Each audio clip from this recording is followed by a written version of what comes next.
Hey guys, it's me Parasinger here and welcome back to Crackerway.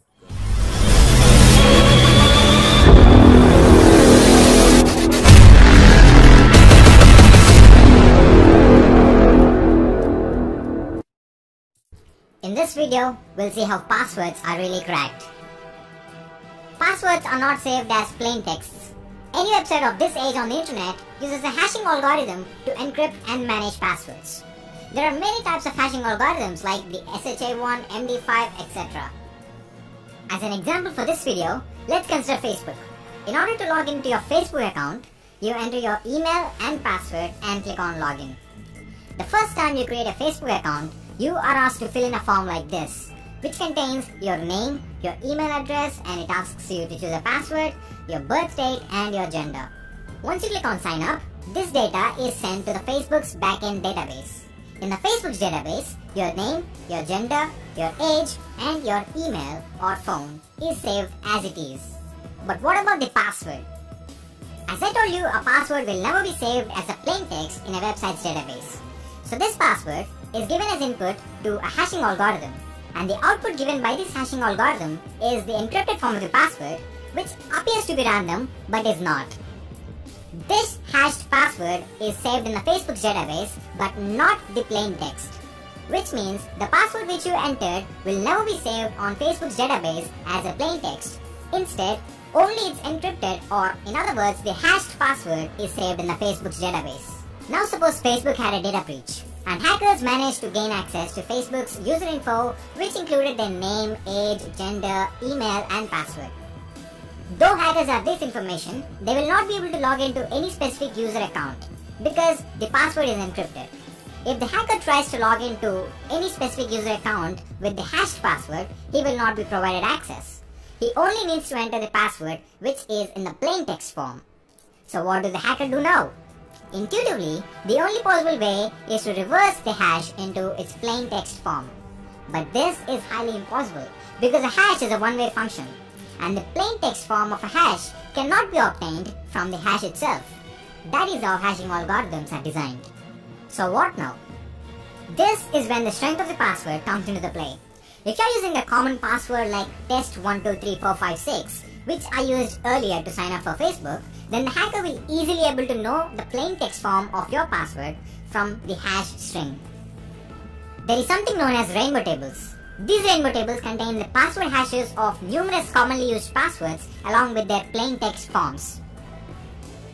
So the hacker will be able to do a simple search with the password hash that he has, and if the password hash exists in the rainbow table, that means that the password is successfully cracked and we now have the password in a plain text form. Remember that rainbow tables contain the password hashes of only the passwords which are commonly used. As a reference, you can try it yourself at crackstation.net. But what if the password is not a commonly used password? In that case, rainbow tables are of no use. So there comes dictionary attack and brute force attack. Both are quite similar. In dictionary attack, you have a word list. A word list is nothing but a huge text file with loads of passwords. In this attack, the hacker writes a code which compares the password hash to be cracked with the password hash of each and every password that exists in the word list file. If any hashes match, then it means that the cracking is successful and we now have the plain text of the hashed password. Now this attack can be target specific as well, which means you can actually create your own word list targeting a specific individual, provided that you know some basic details about him and assuming that he used his basic details to frame his password. This attack can be a success or a failure based on the quality of the word list that you are using. In a brute force attack, each and every combination of letters, symbols, and numbers are converted into their hash forms and are then compared with the password hash which is to be cracked. In other words, you are literally taking every possible password that can exist, convert it into its hash, and check if the hashes match. So yes, it literally takes forever to crack a strong password using this method. However, if the computer's processing speed is fast enough, then yep, simple passwords can be cracked easily by this method. A new technique called salting is introduced by security analysts to give hackers a hard time in cracking passwords. In this technique, a specific combination of characters are inserted at specific positions of the plain text password before hashing. Every company has its own salting algorithm and they don't make their salting algorithm public. For example, let's say Facebook's salting algorithm inserts a string f&2p at the beginning, after the third character and at the end of the plain text password.